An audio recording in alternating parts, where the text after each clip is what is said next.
Hello, and welcome to Season 4 of the Wedding Whisperer podcast. I'm your host, Sarah Burton, wedding concierge and owner of Simply Love Studio, coming to you from the heart of Central Kentucky.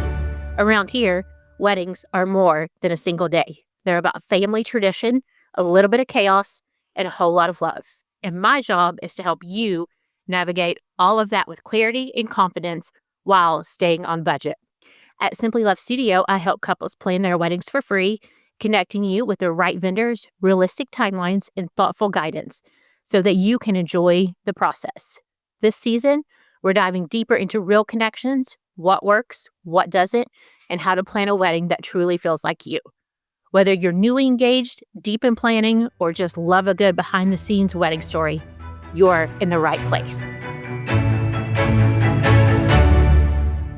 While we've had Bridal Bliss Classic on the podcast before, we actually have a brand new owner of Bridal Bliss Classic joining us today. Kaelyn, thank you so much for joining me and sharing with me the future of Bridal Bliss Classic wedding show. Yeah, thanks for having me. Kaelyn, this is actually your second time on the podcast. You are the owner of My Wedding Planner, and yourself and another team member, Glenn, were on the podcast last June for Pride Month. So I'm excited to have you back a little over a year later. And we're talking about something completely different today, and that is the biggest wedding show that we have here in Lexington. So for those listening that don't know anything about the wedding industry, who we are, who vendors are personally, and are like, okay, what does it mean that there's a new owner? Does that matter to me?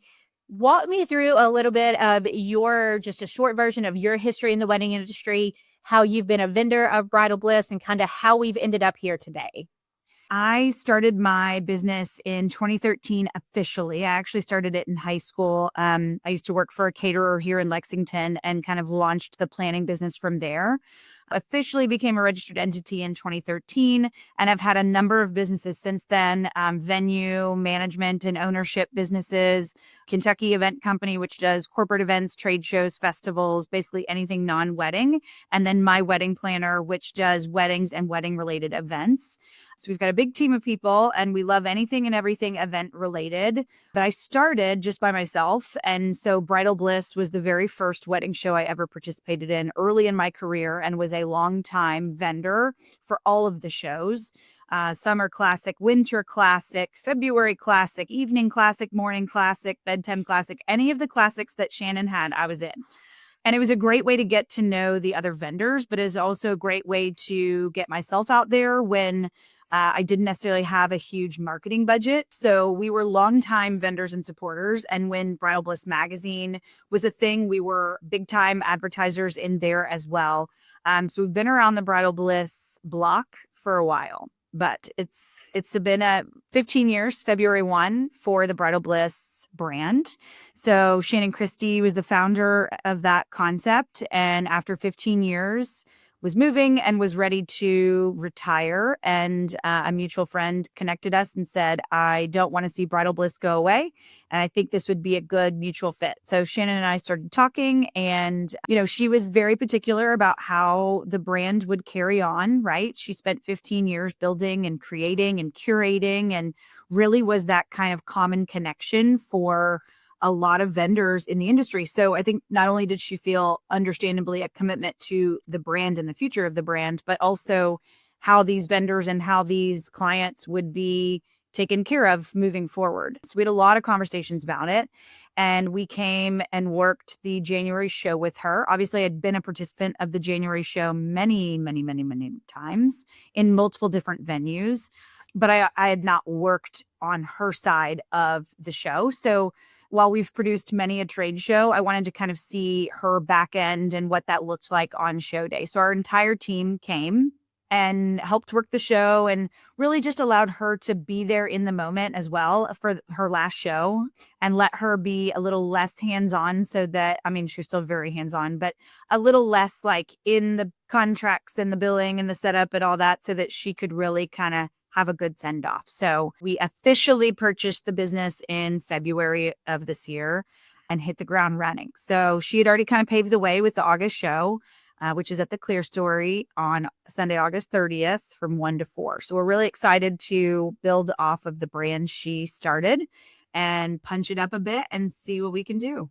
For those listening that have just recently gotten engaged or have not been to a wedding show, what is a wedding show for somebody that knows nothing about it? It's a lot, right? And we should just rip that Band-Aid off now. Wedding shows are a lot. It's exhausting.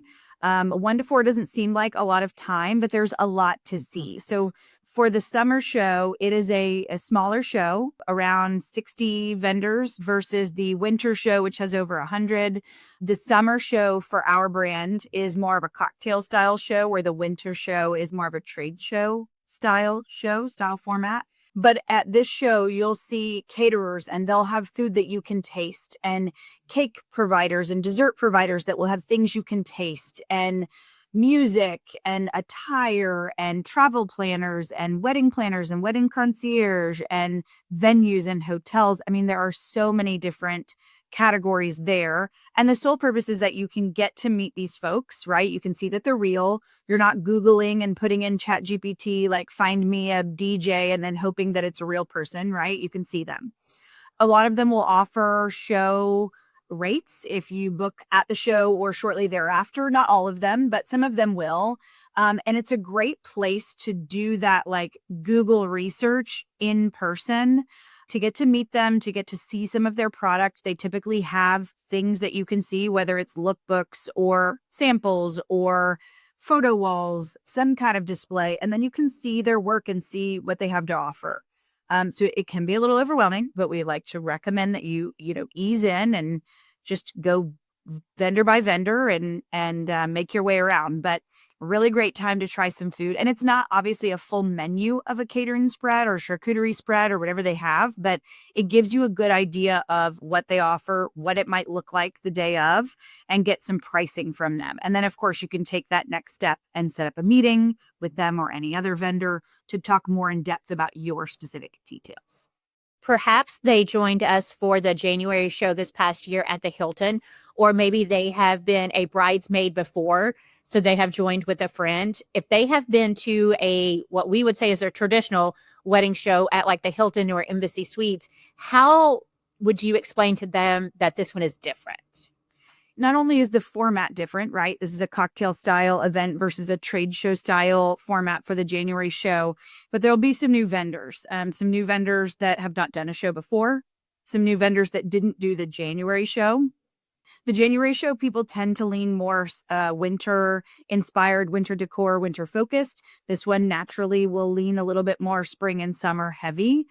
The shows, sometimes there's so many vendors and there's so much to look at and see and do. Sometimes it can be a little overwhelming. So I think going to multiple shows is helpful because you can see different things. You may capture different information. Maybe there was a vendor there for January, but their booth was busy and you didn't get to stop by. Or in January, you were specifically looking for venues, transportation, officiants, and photographers. And so the August show, you're going to focus on entertainment and desserts and, rentals and something else, right?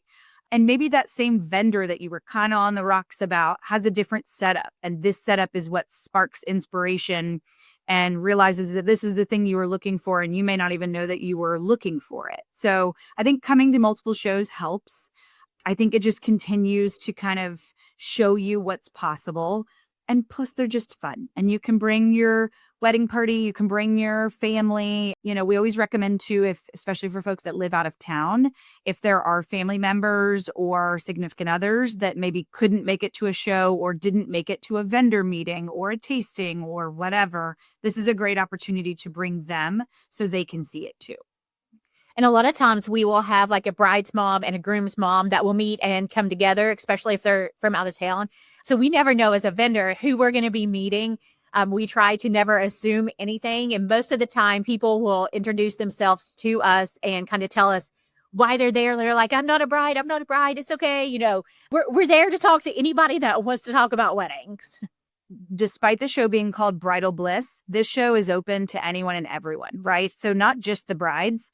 Grooms, if it's a same-sex couple, both brides, both grooms, no bride, all the brides, everybody can come, right? Family members, significant others. Obviously, we don't suggest bringing a group of 50, 50 of your closest friends. That's challenging just because then you can't really focus on what you're looking at. But it's open to anyone and everyone, all relationship types, family members, anyone that needs to come. And if the couple can't come, as you mentioned, the moms, the dads, the family members, the whoever, the surrogate stand-in person could certainly come and look on your behalf. That's great too. So we want to make sure people know this is open to everyone. We want everyone to be able to explore and be able to plan their wedding in a safe and caring environment, and ensure that they have that place to look at those things and explore those vendors and explore those options without feeling pressured. When you are deciding who to bring with you to the show, know the more people that you bring, the more opinions you're going to have. Kind of like if you go dress shopping, it's just the more opinions. I feel like 2 to 3 is really a good solid number. You don't have to bring everyone. We do have dads that like to come sometimes. If they're the ones writing the check, they're controlling, the budget as it goes. So just kind of keep that in mind as you are picking out who's coming with you, how many opinions they have, and if you want to hear those opinions. My dress shopping experience was exactly that. Lots of opinions, some of which did not match my interests. So it gets a little awkward, right? But it's supposed to be a fun time, and you don't want it to get to a thing where you're having to kind of cater to everybody else, pun intended. And also where you're not being able to explore vendors or options that you might be interested in because you're wedding party member or a family member or whatever isn't interested in that. So we do recommend that whoever is footing the bill join if possible, right? So that they can see it in person, because a lot of these things are hard to visualize. And part of our job as wedding vendors is helping our clients visualize what it is we're explaining or selling, right? So that's why a wedding show is so great, because you can see it in real life. You can maybe touch it, maybe you can eat it, depends on the vendor, but having them come and see is just so beneficial. Sometimes that's not possible, right? And sometimes we, as the clients, are the ones footing the bill. Sometimes as the person getting married, you're the one footing the bill. So then bring whoever is going to be supportive and whoever makes sense, probably your significant other, right? So that they can make a decision or two as well. I do agree. Yeah. The more people you bring, the harder it's going to be to navigate and get through and really make it a conducive process. So as they are preparing for the wedding show, I always encourage my couples to get a wedding email address. That is what they are going to use for all of their wedding communication. Because when you start signing up for wedding shows, when you sign up for the knot, when you go to buy a dress, all of those places, you're just going to start getting emails from everything wedding. And it's also a really good place where you can have a folder for every single vendor. You would have a folder for venue, caterer, photographer, instead of just one wedding folder. And that way, once the wedding is over, you don't really ever have to look at this email address again. Or I have some couples that will basically have that as a joint email address, and they have used that for like a baby registry down the road. So it's just something good to have. And it's a great way to register for the wedding show as well. The email's a great suggestion. There are so many emails that come back and forth, even just with one vendor on quote updates and deposit emails and things like that. So having a dedicated email that isn't your junk trash email that we give to all the spam people and isn't your work email is crucial, because things can get lost quickly. And I know you are still putting the final touches on things because we're a couple weeks away from the show. When couples and family and friends arrive, there is free parking at Gray Line, and then they will walk up to the Clear Story entrance. What can they expect when they walk up and get ready to go in?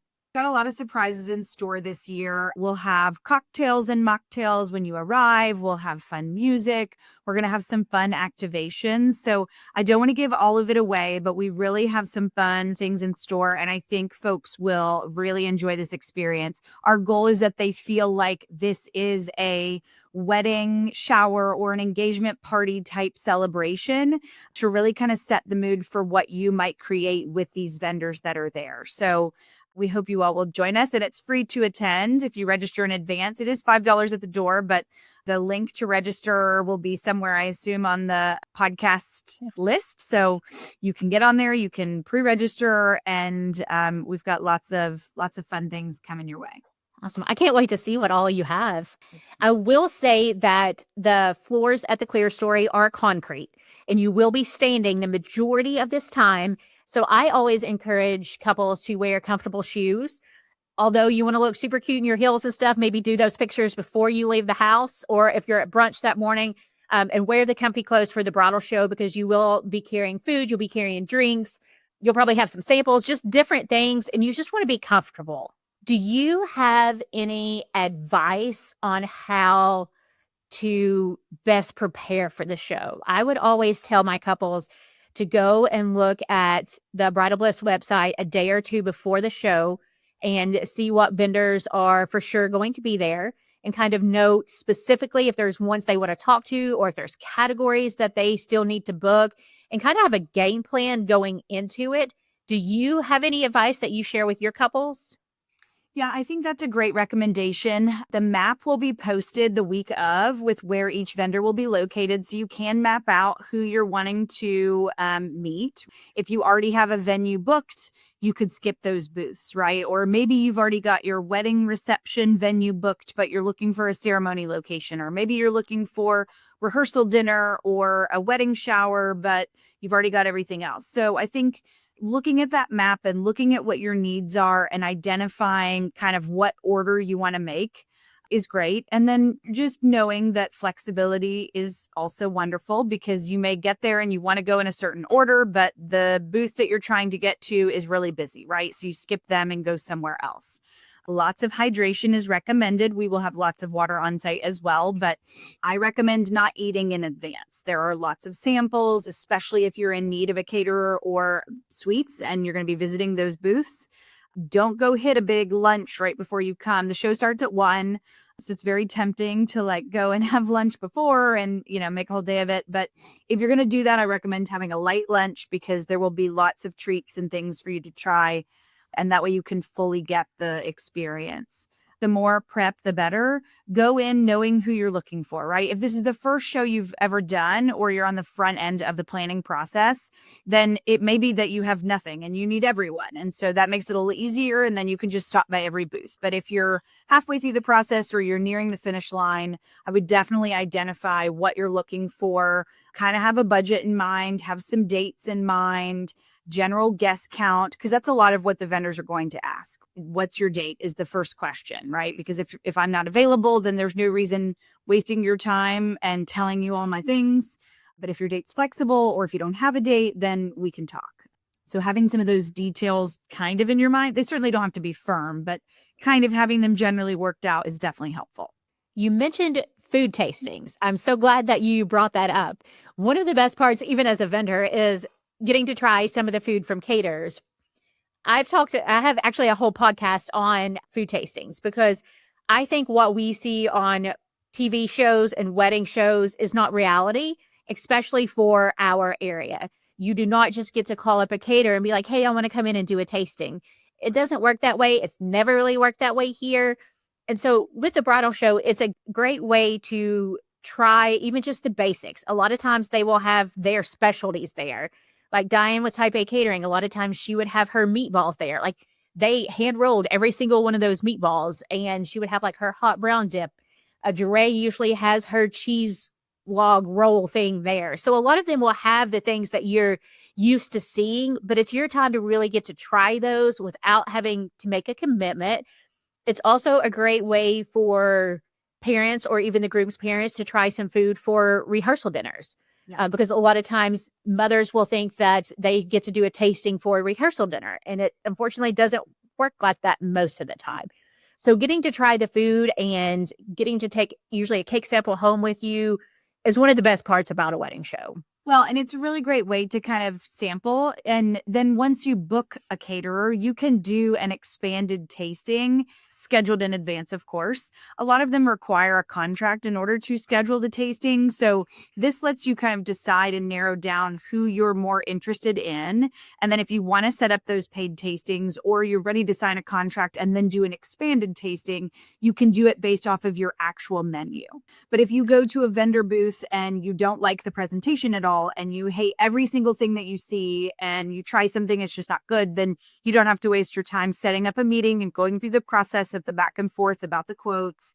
It just saves a lot of that time. You mentioned the show is from 1 until 4. I will say that a lot of times we have couples that will get in line at like 12:30, 12:40. You do not have to be the first person in line. You do not have to be there at 1 o'clock. If you're not a big people person like me, I would encourage you to get there about 2 o'clock. That way the chaos has calmed down a little bit. All of the vendors are still going to be there. It's going to be the exact same food. It's going to be the exact same vendors. It's going to be the exact same flowers at 2 o'clock and 3 o'clock as it is at 1 o'clock. We very much appreciate and love and are honored by the fact that people are so excited to get there. But yeah, you don't have to be first. And I mean, you certainly don't want to come at 3:55. At that point, things are kind of winding down and a lot of the food may be gone by then. Take your time, give yourself plenty of time, but you certainly don't have to be there first. At previous shows, when couples arrived, they always got essentially like a swag bag, a bag. Was it stuffed with a gift? You have like a bag of, it can be printed material, it can be brochures, it can be fun gifts. Is that something you'll be doing for this show as well? Yeah, so we have the swag bags. They were sponsored by Doug and Glenn from Doug Smith Designs and Florals. And so vendors will be able to put information in there. They can also put items in there. We will have some treats for folks. So that's something we'll continue. We also just think it's great so that as you go around to these booths, if you get something from them or swag from them or a card or collateral, whatever, you have a place to put it and you're not having to kind of walk around with all this stuff in your arms. So we'll definitely have those and you'll get them at check-in. Folks who register in advance will get those. If we have enough, then we'll give the folks that walk up day of bags as well. And it's always good to have one of those people that are with you. It can be a bridesmaid or the groom. Put somebody in charge of the bag. Put somebody in charge of picking up the printed material. And I know that probably when you leave that day, you are going to feel, it's going to feel like a lot. And so if you don't go through that bag the minute you get home that night, that's okay. I always tell couples that anytime after a wedding show, if they need help going through that bag, I'm happy to help do that during my meeting with them. We will go through what's in there, what they need to keep, what they need to get rid of, because sometimes, vendors will put a promo code in there. So we always want to look at everything that's in there because you never know what you're going to find. So don't just throw that in the corner. You can put it there for a day or two, but we definitely want to get it out and go through it and see what we need to keep and what we don't. Yeah. And that'll be different for everybody. We mentioned it earlier and you've mentioned it, but a lot of them will give you a show rate if you book at the show and or shortly thereafter, which is great. And that's not to pressure people to say like, you must do it right now, right? If you need to go back and think, you can, and you should. But a lot of them will offer kind of a special rate if you're booking sometime around the show. And so some of those details are in that show material in the bags. You definitely want to check that out. And there's lots of giveaways and lots of fun stuff. And who doesn't love fun, free stuff, right? So we always recommend digging through that at some point. You can also schedule a consultation with a vendor at the bridal show for a future date. That is pretty common to do as well. That way you don't have to go back and forth on email a few times to pick a date. You're standing there. Everybody's got their calendars. Most vendors are most likely to do that with you. I will always do that. And it's a great way just to go ahead and start making appointments, getting those on your calendar. The other thing that I recommend that you do is for the vendors that you are super interested in, and even maybe the ones that you make appointments with, take a photo of their business card or their printed material. That way they're at the top of your list and you don't lose that in the bag before you get to it. Got a new website, so we're really excited to have launched that. Just a refresh, just a little facelift from what Shannon had done previously. We have automated everything, so it's a little easier for vendors to get on and kind of pick their booth, but it'll also allow us to provide some of that information to attendees a little earlier. And then attendees can go on and they can register everyone in their party very easily online. And we'll be able to send communication that way as well. Shannon did something really fun called hot leads, and she would send those to vendors based on participants' request for more information. So it's something you get to opt into. We'll continue that. And it's really great because if there's somebody you're like, hey, I really liked this vendor, I'm going to mark them down as I go, and I want them to send me things later, you're going to get back home and you're not going to remember. You're like, who was that caterer that I really liked? Or who was that, florist that had that beautiful whatever. And so this allows us to tell that vendor, hey, this person wants you to reach out. We'll send those out very quickly. And that way those vendors can kind of reach back out to you and start that conversation in case you forget. I mean, it's a busy day. So you get back and you forget and you were like, I really wanted to chat with them more, but they were busy, or I really wanted to chat with them and we just didn't have enough time. So we'll continue that as well. Really continue. I mean, Shannon started such a great brand and such a great concept, and it's such a great opportunity for vendors and for people getting married. So we're really honored to be able to take the torch and keep it going. Then as far as the Clear story, there is free parking, like I mentioned. It is handicap accessible. It's very easy to navigate. There is a men's restroom. There's a women's restroom. Actually, the women's restroom was voted the best restroom in Lexington a few years ago. I love the wallpaper there. So those kind of things, we as event planners think of those things. They are very important to us so that you have a good experience. And I'm excited to see what all you add to this one. And then as far as looking at the future, have you made any plans for January yet? Or are those going to be announced in August at the show? Yes. So we have our January venue set, and we're going to announce the date and the location at the August show. And we're already starting to plan the rest of 27, beginning of 28. So we'll have lots of fun announcements coming soon for that too. And then if you want to pre-register for the wedding show, it is bridalblissclassic.com. And it is free to pre-register ahead of time, and it will be $5 at the door. I know previously Shannon has always just had the couple of pre-register. Are you having everyone pre-register? Yeah. So when you go on, it'll include the information for the couple, but we do ask for a number of any other folks that might be attending, just so the vendors can prep for how much they bring. But we will have for vendors a number of, like, this is how many are getting married, this is how many are guests. That way they can adjust accordingly. Awesome. Well, Kaelyn, I'm excited to see everything that happens in just a couple of weeks and excited for next year as well. Thanks so much for having me. We hope to see all of you soon. Wedding planning doesn't have to be overwhelming, and you don't have to do it alone. If you want guidance you can trust, I would love to help. At Simply Love Studio, I offer free wedding consultations where we talk through your vision, your budget, and what steps make the most sense for you. There's no pressure, no obligations, no catches, no gimmicks, just honest advice and support to help you move forward with confidence. You can schedule your free consult anytime at simplylovestudio.com, and I promise you'll walk away with clarity and a plan.